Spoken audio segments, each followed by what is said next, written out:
Normally, referendum questions should be pretty simple things. Should Scotland be an independent country, yes or no? But in the case of the Greek referendum, well, you can see here, it can hardly be more long or complicated. Let me just read out a translation. Should the plan of agreement be accepted, which was submitted by the European Commission, the European Central Bank and the International Monetary Fund in the Eurogroup of the 25th of June 2015, and comprises of two parts which constitute their unified proposal. The first document is entitled Reforms for the Completion of the Current Programme and Beyond, and the second, Preliminary Debt Sustainability Analysis. No or yes. To make matters even more complicated, the whole document itself is extremely long, difficult even for economists, and it's no longer valid.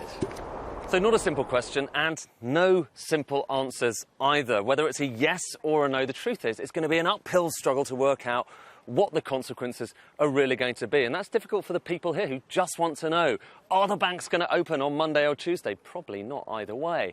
Is this going to go from being a cash economy back to one where you can borrow? And is it going to stay in the euro?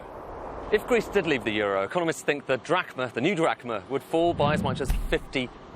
Now, in theory, that devaluation should be pretty good news for exports. The problem for Greece is that it's not very reliant on exports. Only 33% of its economy comes from trade. Compare that to 46% in Germany's case, or over 50% for Iceland, which also had a big devaluation after its crisis.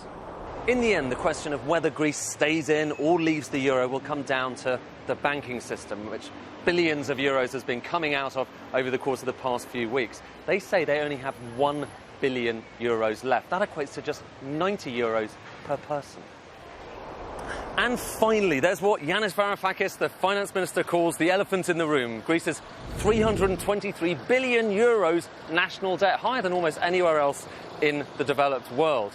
If they left the euro, they might be able to default on that, but that's not a foregone conclusion. If they stayed in, the IMF says that you should write off about 50 billion of it anyway, but Germany doesn't want that because it is the biggest owner. As you can see, no simple question and certainly no simple answers.